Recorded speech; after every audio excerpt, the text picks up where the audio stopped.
축하합니다. 드디어 팀장이 되셨습니다. 어떤 분께는 오랜 승진의 고백 끝에 드디어 거머쥔 타이틀일 수도, 어떤 분께는 동기 중 가장 먼저 갖게 달라진 얼떨떨한 직함일 수도 있습니다. 축하의 소식은 다른 곳에서도 전해집니다. 지금까지의 팀장의 역할에 나쁘지 않은 평가를 받고 올해도 무사히 팀장직을 지킬 수 있게 되었습니다. 하지만 기뻐하고만 있지 못하게 만드는 여러 가지 이유들 때문에 마음이 무거우실 겁니다. 팀원들과는 어떤 식으로 대화해야 하는지, 이들에게 어떤 식으로 업무를 지시하고 관리해야 하는지, 이들의 성과평가는 어떤 식으로 해야 욕을 먹지는 않을지, 또 요즘은 관리형 팀장이 아닌 실무형 팀장을 선호하기 때문에 나 개인의 성과도 창출해야 하는데 그 정도는 어느 선까지 유지해야 하는지에 대한 고민 때문입니다. 더구나 해야 할 일은 넘치는데 일에 몰입 좀 하자라고 말하면 사회적 기조, 워라밸에 반하는 팀장의 갑질이라고 뒤에서 손가락질 당하는 것은 아닐지 조심스럽습니다. 말 한마디만 잘못해도 직장인 대나무 숲에 블라인드의 주인공이 될 것만 같습니다. 팀원들에게 앞뒤 꽉꽉 막힌 꼰대로 인식되고 있는 건 아닌지, 아니면 이도 저도 못하고 전전긍긍하는 낀대로 비춰지는 건 아닌지 걱정스럽습니다. 실제로 어떤 팀장님께서는 팀장이 되고 가장 스트레스를 받는 것은 다름 아닌 팀원님들의 심기를 거스르지 않도록 거동을 조심해야 하는 것이라고 말할 정도입니다.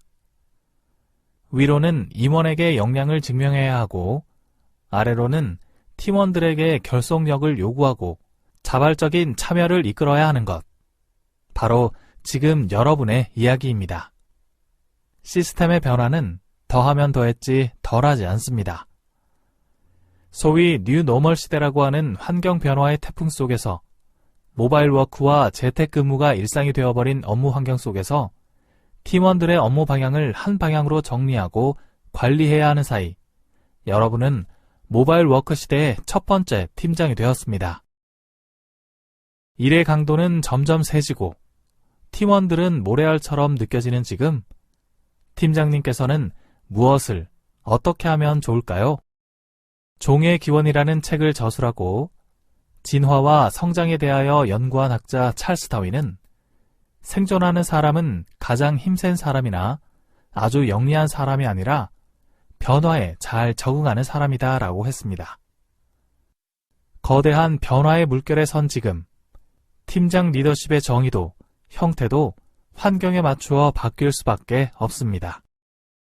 이번 시간에는 그럼에도 불구하고 팀장이 되어야 하는 여러분께 나와 팀원, 조직 이 세 마리 토끼를 모두 잡을 수 있는 방법의 출발선이 될 슬기로운 팀장 리더십의 의미와 역할에 대해 이야기 나눠보도록 하겠습니다.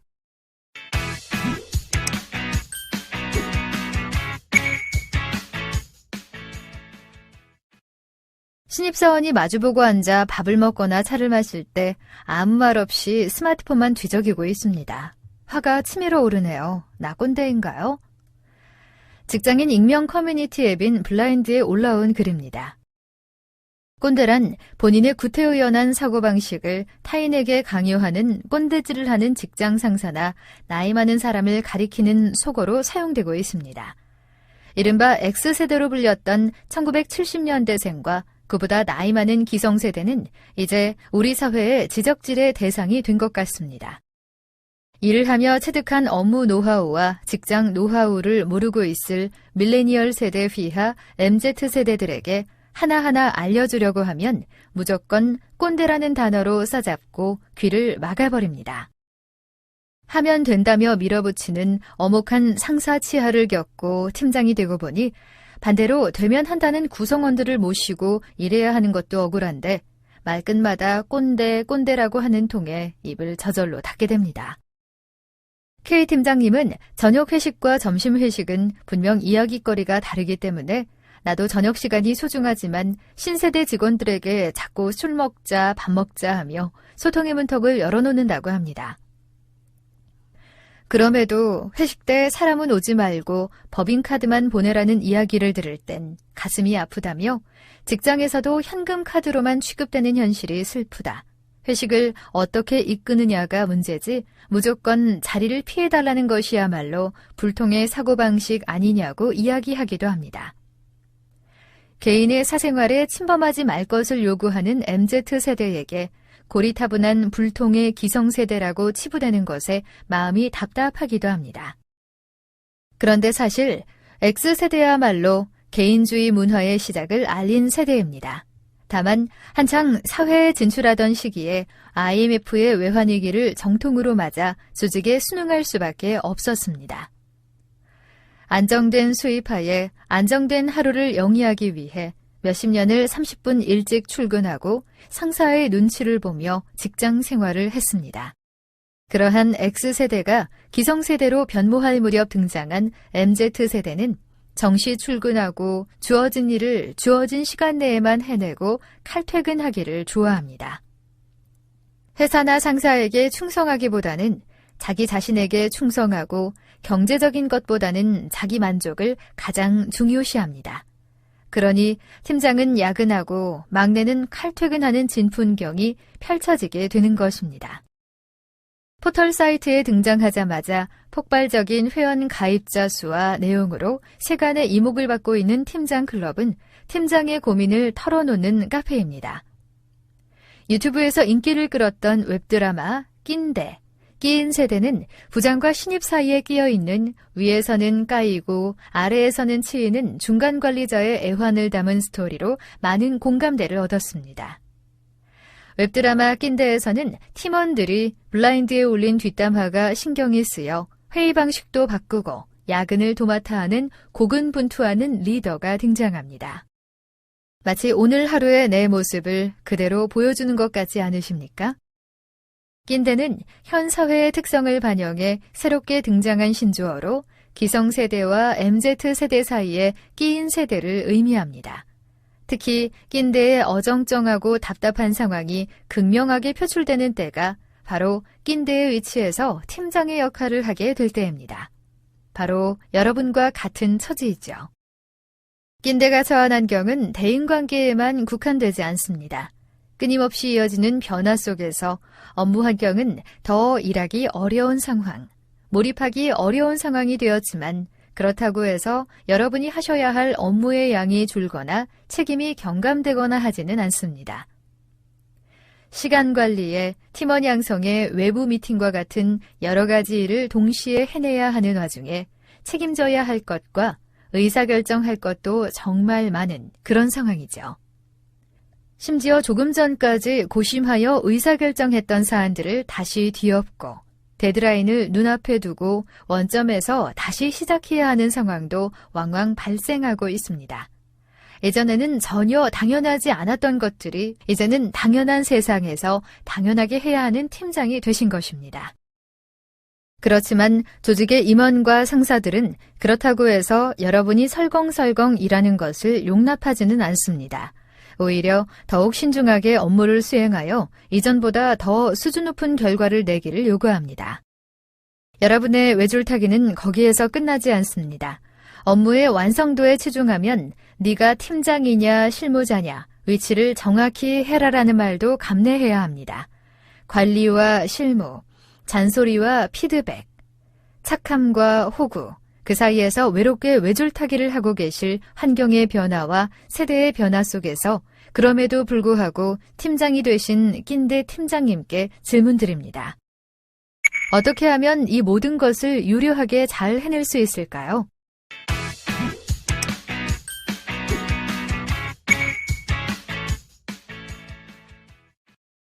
팀장의 단어 뜻을 살펴보면 팀장은 같은 일에 종사하는 한 팀의 책임자를 의미합니다. 근데 재미있는 것은 이 팀장으로 조합된 이 단어가요. 이 팀장이란 말이 직급과 직책을 표현하는 말 중에서 유일무이하게 영어 한자 조합의 신조어라는 것입니다. 이 단어, 언어의 특이함과 또 맞게요. 실제로 팀장의 책무와 역할은 기존의 리더들과 좀 다른 양상을 보입니다. 일반적으로 우리가 알고 있는 부장, 국장 등의 직함은요, 연차 혹은 호봉에 의해서 이제 승진하게 되면서 얻게 되는 경우가 많아요. 그런데 팀장의 승진은 좀 근속연수와는 무관하게 개인의 두드러진 성과 결과와 연결되는 경우가 많습니다. 그동안 제가 만나뵀던 이 많은 팀장님들의 고민이 바로 여기에서 출발하는 경우가 많은데요. 이분들 얘기를 들어보면 제가 팀원에 위치였을 때 제가 그때 보였던 퍼포먼스를 인정받아서 제가 팀장이 됐어요. 그런데 좀 승진이 빠르다 보니까 전문적으로 사람을 관리하는 법을 제가 미처 학습하지도 못하고, 그러니까 다시 말하면 제가 준비가 안 된 상태였어요. 이 상태에서 제가 팀장이 된 거라 팀장이 된 즉시 제가 뭐 해야 될지 몰라서 마치 그 시행착오의 컴컴한 터널 속에 들어간 것 같습니다. 라는 얘기를 제가 많이 들었거든요. 팀원으로서 개인의 역량이 뛰어난 것과 팀장으로서 리더의 역할을 수행하는 것은 사실 별개입니다. 그런데 그것을 우리가 학습하지 못한 채 팀장이 되는 것이죠. 네. 이분들 얘기는 또 이래요. 조직과 상사로부터 제가 업무 역량을 인정받아서 팀장이 되고 보니 이 팀원들을 관리하고 지시하는 일을 내가 배웠어야 됐는데 그때 가서 닥쳐보니 배웠어야 되는구나라는 생각이 들어서 너무 어렵다. 이제 이런 얘기들을 많이 하시거든요. 또 이분들은 또 무슨 얘기 하냐면 이 당장 닥친 문제들을 어떻게 해결해야 될지 모르겠는데 물어볼 데도 없다. 뭐 이런 얘기. 그리고 심지어 나는 사람 관리가, 그러니까 팀원 관리하고 조직 관리하는 이런 사람들 관리하는 일이 내 성향에 맞지도 않는 것 같은데 그걸 내가 이제야 알게 됐다라는 얘기들, 그런 넋두리들을 이제 제가 좀 많이 듣게 됩니다. 사실 저 역시도 저도 팀장의 역할을 처음 수행했을 때 같은 고민을 했었어요. 네. 실적이 좋은 조직원이 승진을 통해서 팀장이 되는 것은 일반적입니다. 그렇죠? 그러나 유능한 직원이 반드시 유능한 팀장이 될 수 있다고 보기에는 우리는 어렵습니다. 왜 그럴까요? 사회심리학자인 로버트 카츠는요, 관리자에게 요구되는 능력을 크게 3가지로 제시합니다. 먼저 첫 번째가 기술적 능력, 두 번째가 대인관계 능력, 그리고 세 번째가 개념화 능력인데요. 이 각각의 능력들을 좀 더 살펴보면 첫 번째 기술적 능력은 직능 분야의 고유 기술에 관한 능력을 말합니다. 생산, 마케팅, 재무, 회계, 인사조직 같은 직무 관련 전문 능력을 의미하는데요. 쉽게 말하자면 일에 필요한 직접적인 기술이라고 이해하시면 좋을 것 같습니다. 두 번째, 대인관계 능력은요, 조직원을 동기부여하는 능력, 대인 갈등 해결 능력을 말합니다. 이제 이런 거죠. 커뮤니케이션, 협상, 팀워크, 리더십 이런 것처럼 어떤 우리가 대인관계를 활성화시킬 수 있는 능력을 포함합니다. 세 번째 능력도 갖춰야 되는데요. 세 번째 능력은 뭐냐면 개념화 능력입니다. 개념화 능력이란 현상을 이해하는 과정 중에 본질을 판단하고 의미를 부여해서 이 구조화하는 능력을 의미합니다. 기술적 능력은요, 직무의 특정한 구체적인 기술이고 실제로 업무를 수행하는 데 있어서 반드시 필요한 요소입니다. 우리가 일을 잘함에 있어서 결코 놓쳐서는 안 되는 역량이 맞아요. 그런데 우리가 반드시 짚고 넘어가야 될 게 있는데 뭐냐면요, 실제로 업무를 수행하는 역할과 관리자의 역할은 다르다는 겁니다. 다른 사람을 통해 일을 실현하는 관리자는 기술적 능력을 능가하는 이 대인관계 능력과 개념화 능력을 갖춰야 됩니다.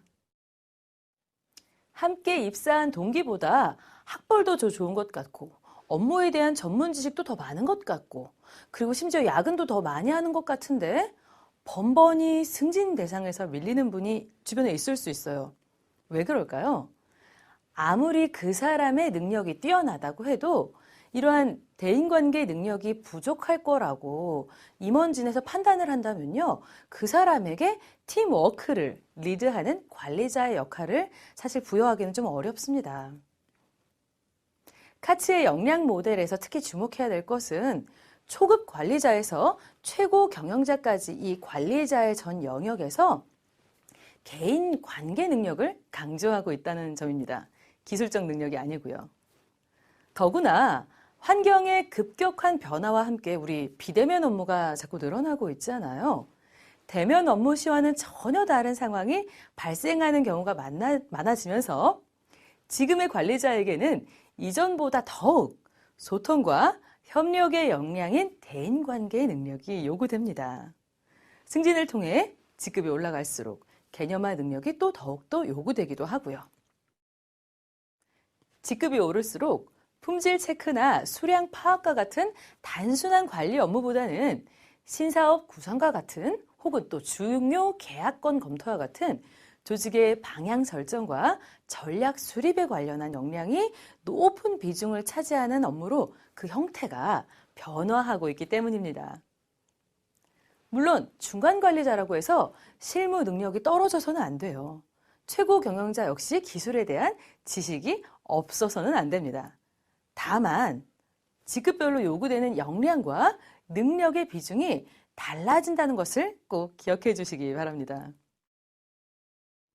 협업을 통해서 성과를 만들기를 희망한다면 당연히 분야에 대한 기술적인 역량도 필수적으로 갖춰야 하지만 동시에 대인관계 능력과 개념화의 능력도 갖춰야 합니다. 팀원일 때는 당연히 기술적 역량만 갖춰도 성과를 내기에 충분했을 수 있어요. 그러나 팀원 개개인의 성과를 통해 팀의 성과를 창출해야 하는 팀장은요, 팀원이 성과를 낼 수 있는 환경을 제공하고 끊임없이 관리해야 하기 때문에 대인관계 능력과 개념화 능력이 팀원의 위치에 있을 때보다는 특별히 더 구별되도록 요구됩니다. 특히 지금과 같은 이 빠른 환경의 변화 속에서 두 역량의 중요성은 더욱 강조됩니다. 이러한 역량에 대한 준비가 되지 않은 상태에서 팀장의 업무를 맡게 된다면 당연히 역할에 대한 혼란이 발생할 수 있습니다. 팀의 리더가 문제를 회피하고 방치하면 팀은 쇠약해지고 결국 팀 전체 그리고 팀 주체에게 손해로 돌아가게 됩니다. 이것을 방지하기 위해서는 리더가 리더의 일을 제대로 알고 세대의 특성도 함께 이해해야 합니다. 그 아웃라이어라는 책으로 유명한 저술가 말콤 글래드웰도요, 갈등의 대부분이 서로가 서로를 모르면서 잘 이해하고 있다고 착각하는 데서 발생한다고 했습니다. 점차 사회의 주축이 돼가는 90년대생과의 문제를 그저 세대 차이라고 치부하며 소통을 포기하기엔 그 손실이 너무 큽니다. 해답을 찾는 것도 해결 방법을 찾아 풀어가는 과정도 쉽지는 않겠지만 그렇다고 해서 못 본 척 넘어가기는 어려운 노릇이죠. 자, 그렇다면 무엇부터 하면 좋을까요? 우선 첫째로 다름을 인정하는 것입니다. 먼저 90년대생의 다름을 인정해 봅시다. 세대마다 의사소통 방식도 다르고 같은 표현도 다르게 인식하기 때문에 서로 스타일과 이해 방식이 다르다는 것을 명확히 인지하는 것이 무엇보다 중요합니다. 그런데 이때 이 다름을 틀림으로 인정하면 어떻게 될까요? 예, 팀장님의 눈과 귀에 이 팀원의 다른 언행은 틀린 것이 되죠. 그렇죠? 그러면 어떻게 될까요? 아, 대체 쟤는 왜 저러냐? 라고 하는 생각에서 출발해서 팀원이 하는 모든 것이 다 마음에 안 들게 되고 그러다 보니까 대화의 코드가 맞지 않게 되고요. 그러다 보니 또 업무 방식까지도 사사건건 마음에 들지 않게 될 것입니다. 그러다 보면 어떻게 될까요? 그러다 보면 동상이몽이 되는 것이고 점차 멀어진 두 사람의 동행은 급기야 완전히 다른 길이 되어버려서 종래에는 리더와 팀원은 별개고 덮어놓고 무조건 문제가 생기면 서로에게서 오류나 귀책 사유를 찾는 관계가 될 것입니다. 반면 다름을 다름 그 자체로 인정한다면 팀원이 나와 다른 언행을 보일지라도 그 원인을 틀린 것이 아닌 다른 것이라고 판단하고 팀원의 관점으로 바꿔보려는 노력이 시작될 수 있습니다. 아, 그럴 수도 있겠구나. 혹은 아, 그래서 그랬구나. 이것과 같은 관점의 확장이 시작되게 되는 거죠. 이것이 성공하는 리더십의 출발점이 됩니다. 이해가 바탕이 되면 팀장과 팀원이 추구하는 리더십의 목표는 일치하게 될 것이고요. 이들의 리더십 여정은 즐거운 동행이 될 것입니다. 그리고 팀장과 팀원 모두가 윈윈하는 리더십 결과를 얻게 될 것입니다. 자, 두 번째로 또 보면 관점의 일치로 문제에 대한 서로 다른 관점을 일치시키는 것도 좋습니다. 서로에 대해서 잘못 이해하고 있는 고정관념을 논의하는 시간을 마련하는 것도 도움이 될 겁니다. 네. 어떠한 고정관념을 서로 가지고 있는지, 가장 큰 문제점은 무엇인지 서로 명확하게 파악하고 알고 있는 문제에 대해서 각기 다르게 가지고 있는 시각을 함께 맞춰보는 것을 저는 좀 추천드립니다. 마지막으로요, 목표의 기대치를 일치시키는 겁니다. 세대를 불문하고 명확한 목표를 기반으로 조직의 성공에 기여해야 한다는 것은 조직에 몸담고 있는 우리 모두에게 해당됩니다. 때문에 팀장님이 조직원 각각에게 바라시는 기대치를 명확하게 알려주고 그들의 생각을 또 명확하게 알 필요가 있습니다. 업무 수행 방식과 접근 방법은요, 그 조직원 각각의 상황, 역할뿐 아니라 세대에 따라 다를 수 있습니다. 그러나 목표는 반드시 일관성을 가져야 합니다. 관점을 좀 확대해 봅시다. 비단 조직원 한 명과의 관계 정리뿐만 아니라 팀장이 팀장으로서 해야 될 일은 굉장히 그리고 다분히 많습니다. 어떠한 조직 내에서 어떤 업무를 소화하는 팀이냐에 따라 물론 각기 다를 수는 있겠습니다만, 그러나 일반적으로 팀장이 소화해야 될 역할은 매우 많습니다. 네, 이 시점에서 굉장히 고개를 끄덕끄덕 하시는 팀장님들이 많으실 텐데요. 심지어 어떤 팀장님은요, 출근부터 퇴근까지 잠시도 쉴 틈이 없기도 합니다. 예를 들어, 출근하자마자 일일 팀 미팅 자료 검토하고 팀원들 당일 업무 체크하고 전날 실적을 체크하고 실적과 채권을 관리하고 이슈사항 관리를 하고 시장정보 이슈사항을 또 실행 체크를 하고 신규 거래처를 방문하고 부진한 실적의 팀원 동행 관리에다가 거래처 관리를 하고 또 피드백에 각종 문제도 해결하고 또 팀원의 일일 보고서의 수행 업무 확인 그리고 피드백 그리고 그 팀장 본인의 일일 업무 보고서 수행까지 이거 작성까지 이 모든 업무를 하루에 다 하시는 팀장님도 있어요. 물론 이게 어떤 특별한 이슈가 있는 상황이 아니라 이분의 매일의 일상적인 하루를 제가 말씀드린 겁니다. 내 얘기다 하시는 팀장님도 있으실 겁니다. 이렇게 바쁜 팀장님이기에 팀장님에게 가장 요구되는 것은 무엇이 가장 중요한 일인지 그렇지 않은 일인지, 즉 과업의 경중에 대한 정확한 이해입니다. 앞서 설명했다시피 팀장이 되면 실무 때와는 다르게 역할의 변화가 굉장히 많이 생깁니다. 실무자는요, 담당 업무를 완수할 책임이 있지만 팀장은 조직원을 리드하고 업무 진행 프로세스에 관점을 맞춰야 되는 책임을 완수해야 됩니다. 목표 달성을 위해서 팀장 개인의 역량뿐 아니라 조직원의 역량도 잘 활용하고 극대화시켜야 되고요. 또 팀의 목표하는 바를 달성할 수 있어야 되고요.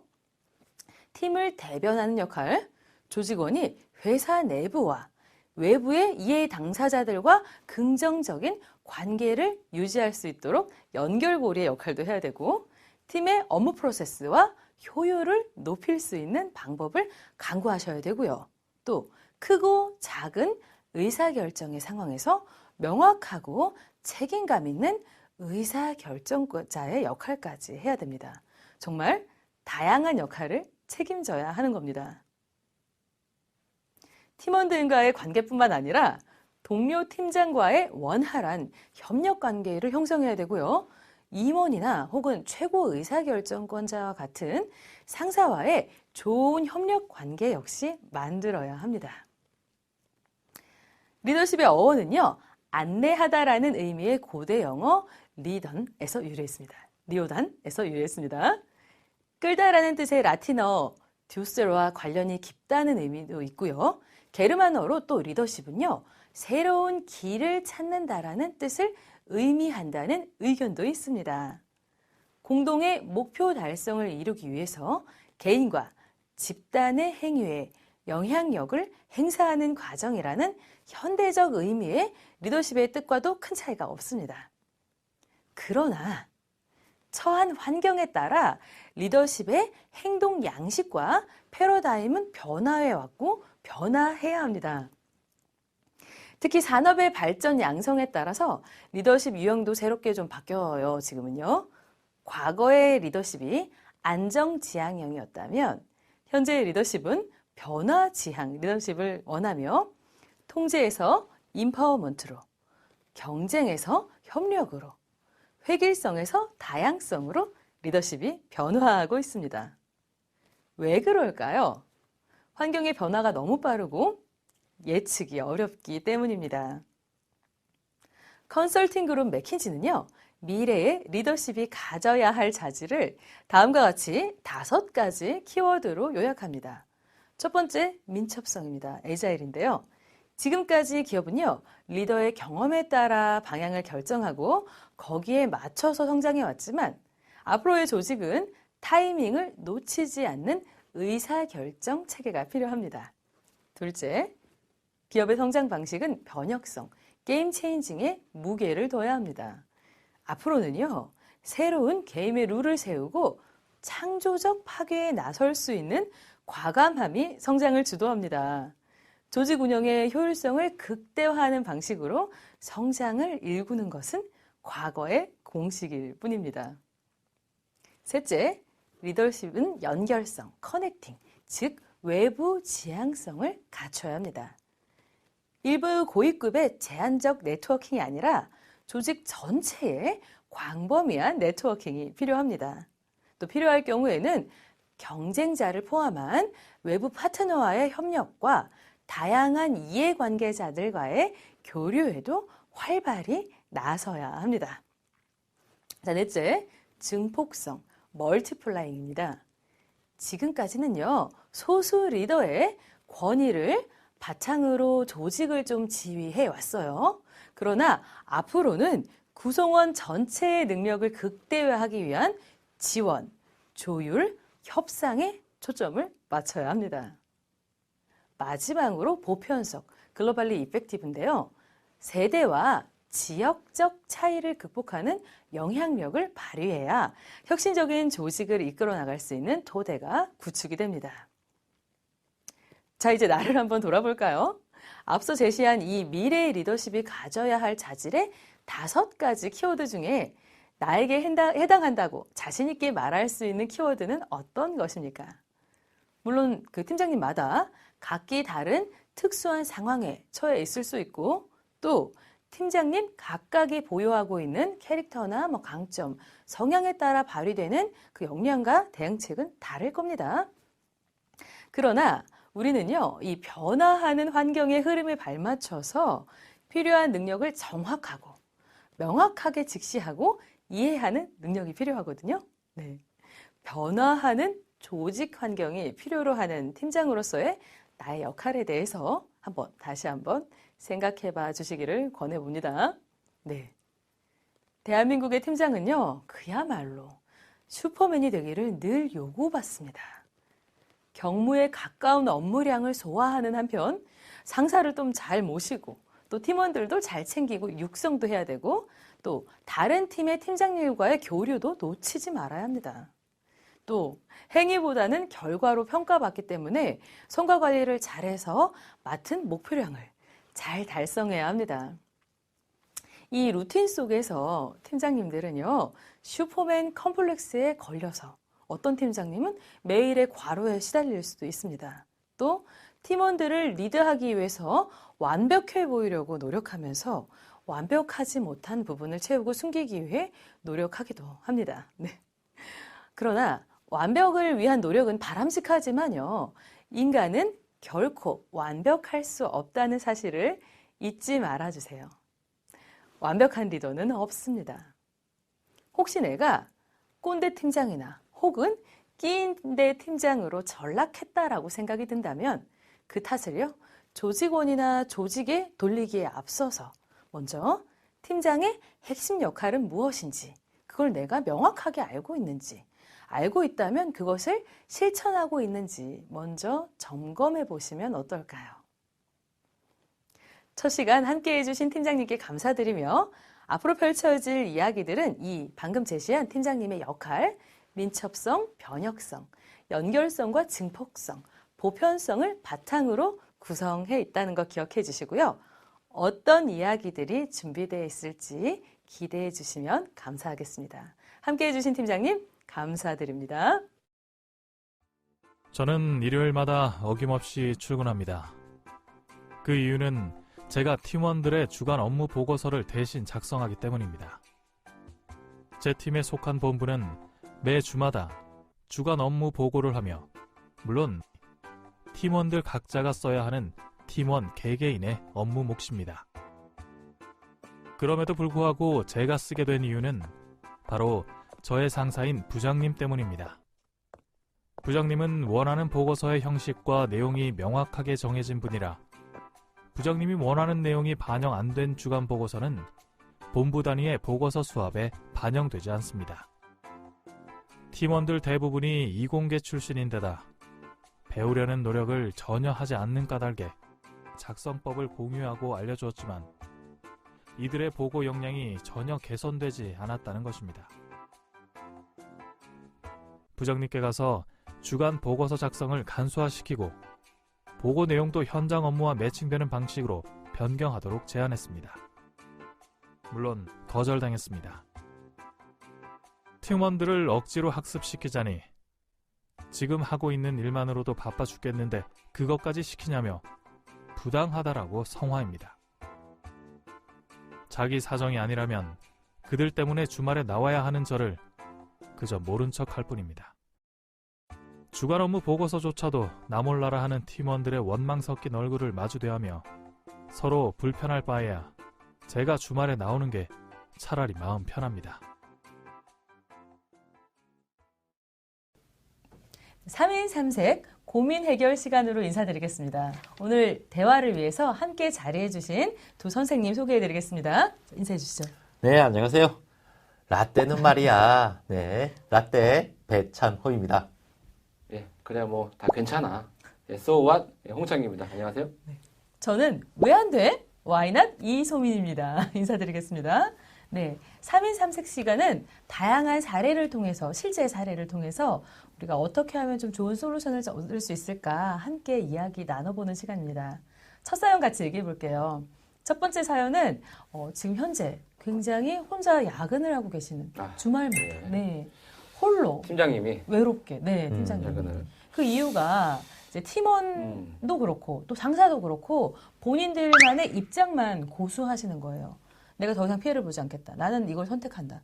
나머지는 너희들이 알아서 해. 둘 다. 그 팀원의 관계, 팀원들도 그렇고 이제 상사도 그렇고. 그러다 보니까 가운데에서 팀장님이 이러지도 못하고 저러지도 못하고 어떻게 희생을 선택한 상황이라고 좀 볼 수 있을 것 같아요. 자, 어떻게 생각하십니까? 이 상황에 대해서. 저는 이게 실제 상황인지 되게 의심스러워요, 사실은. 진짜 상황이에요. 저에게 옛날 코칭이 들어갔던 이게 상황이었어요. 어떻게 이런 일이 가능할까? 저는 개인적으로 너무 네. 야근을 싫어하고, 네. 예, 그리고 주변에서도 사실 이런 분을 본 적이 별로 없는데 네. 있긴 있었어요. 근데 너무 안타까운 생각이 좀 그렇죠. 저도 있었어서. 너무 안타깝더라고요. 그 그래서- 팀장님도 당연히 예측하시겠지만 네. 되게 성격이 좋으세요. 그래서 네. 저는 이 팀장님이 본인이 지금 괴롭지만 본인의 모습에 대해서 어떻게 보면 되게 뿌듯해하고 있는 게 아닐까. 내가 팀원들을 위해서 주말마다 가서 일을 하고 있다. 네. 이걸로 내가 팀장의 역할을 하고 있다라고 위안을 삼는 건 아닌지 아. 묻고 싶습니다, 팀장님. 아, 여기 사연에 보면은 네. 가족들한테도 미안하고 이런 얘기도 있던데. 미안하신 분 이렇게 할 수 없죠. 본인도 모를 수 있어.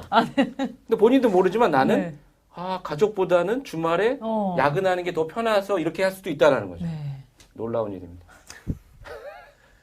그럼 이런 경험은 물론 당연히 없겠죠? 네, 저는 없어요. 어떻게 우리 또 라떼 선생님은 이런 경험이 좀 있으세요? 그 질문을 저한테 해주신 거군요. 이게 접니다.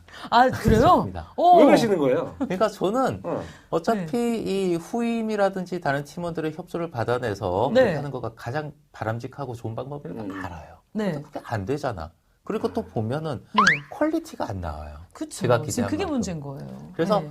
이 우리 팀이라는 전체에서 그 투입되는 그 소스를 봤을 때는 차라리 내가 그쵸. 주말이라도 내가 투여를 하는 거가 훨씬 더 좋은 퀄리티가 나오고 그렇겠다라는 판단에서 제가 그랬어요. 그래서 야근하신 게 맞나요? 아니 진짜 뭐 가정 사모님 아닙니다. 그런데 사모님 차이는 사이 아, 타입으로 진짜로. 보는 거지. 그때 내가 잠깐 안 좋았다는 걸 내가 약간 들은 것 같기도 해요. 큰 불만은 없었어요. 불만이 없었다고? 큰 시간이 투여되지가 주말마다 않았고 나오는데? 괜찮았어. 그 오히려 즐길 수 정도는. 있다니까 이 팀장이. 그런데 이 팀장님께서는 너무나 고민이 많으시잖아요. 네. 이거는 안 하고 싶으신 해결해드려야죠. 거예요. 그렇죠. 네. 그렇죠. 팀장님은 이걸 이제 우리 라떼 선생님처럼 좋아하는 게 아니라 좋아했다니 깜짝 놀랐는데 그게 아니라 되게 괴롭고 이 상황을 탈피하고 싶으세요. 그런데 아까 얘기해 주신 것처럼 경제성의 원리에 따르면 내가 희생하는 게 가장 바람직하다라는 의사결정을 한 거예요. 그렇죠? 이게 지금 맞지 않다라고 생각해요. 네, 그럼 이분한테는 좀 어떤 방법을 우리가 좀 추천하면 좋을까요? 근데 이분은 생각을 일단 바꾸셔야 돼요. 생각 그쵸. 자체를. 그렇죠. 예. 근데 본인이 지금 희생하고 있고 그렇죠. 자기는 좋은 사람이다라는 것에서 이분은 사실 나쁜 사람인 거예요. 왜냐하면 나쁜 사람. 나쁜 사람. 네. 지금 본인이 일을 안 하고 있는 거예요. 팀장님의 일이 뭡니까? 다른 사람에게 일을 주고 그렇죠. 예. 관리해 주는 거예요. 육성시켜야 돼요. 네. 그렇죠. 지금 다른 팀원들은 지금 그 일을 함으로써 성장할 수 있는 기회를 놓치고 있는 거거든요.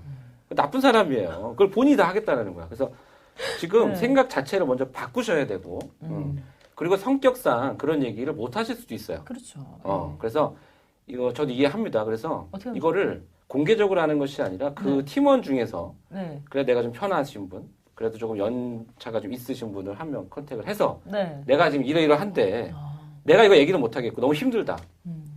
나 대신 총대를 매달라. 총대를 매달라. 네. 내가 못하는 거. 그분이 기꺼이 하실까요? 그건 그분이 알아서 하셔야 돼요. 그래서 여러 가지 방법을 써보셔야 되는데 네. 그렇게 하시거나 아니면 그것이 말로 하는 것이 어렵다. 구체적으로 장문의 이메일.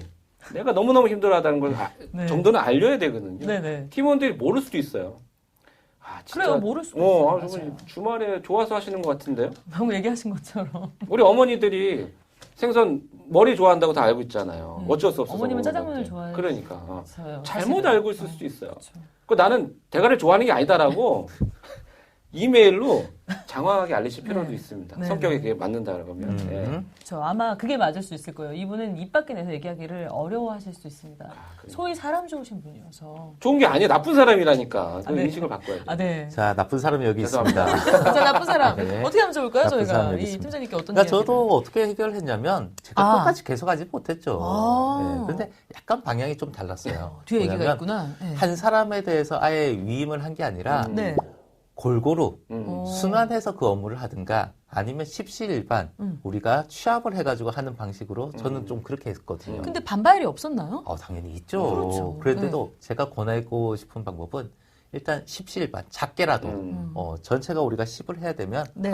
그때는 1만큼만 해와라 네. 라는 형태로 접근을 하면 한 번 참여를 하게 되면은 그 다음 2, 3, 4까지 올라가는 거는 어느 정도 쉽더라고요. 그래서 일단 참여를 시키게끔 네. 아주 작은 부분이라도 참여시키게끔 한 다음에 서서히 권한을 위임을 시키고 같이 진행하는 업무로 했던 거가 저는 하나의 방법이었던 좋은 것 같아요. 네, 저도 굉장히 예. 동의해요. 일단 참여가 제일 중요합니다. 먼저 같이 발을 담그는 게. 그렇죠.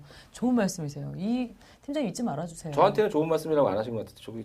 저쪽에 왜 자꾸 좋아. 깜짝 괜찮습니다. 놀래가지고 지금 사람 좋은 분한테 자꾸 나쁜 분이라고 하시니까 제가 아는 분이거든요, 그분. 그래서 정정하겠습니다. 감정이 그렇게 나쁘신 분은 아니에요. 농담이에요. 네. 네. 팀장님 때로는요 팀장이 팀에서 가장 많이 눈치를 보는 사람 같아요, 그렇죠? 그렇죠. 그렇습니다. 눈치 많이 보죠. 그런데 말씀해주신 게 100% 맞는 게 결국 팀원들이 성과를 내야 팀의 성과가 나는 것이고 그 팀원들의 육성에 누가 책임을 져야 되느냐? 팀장님이 책임을 지셔야 된다고 생각해요.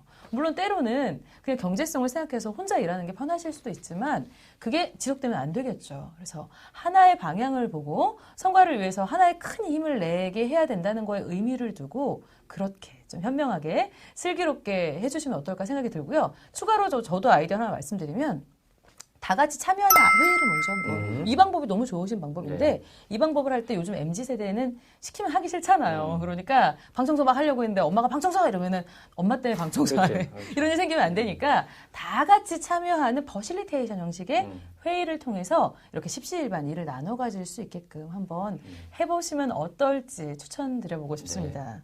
네, 첫 시간 이렇게 저희가 좀 정리해 볼게요. 다음 시간에는 더 다양한 주제를 가지고 이야기 나눠보도록 하겠습니다. 함께해 주신 팀장님 감사드립니다. 감사합니다.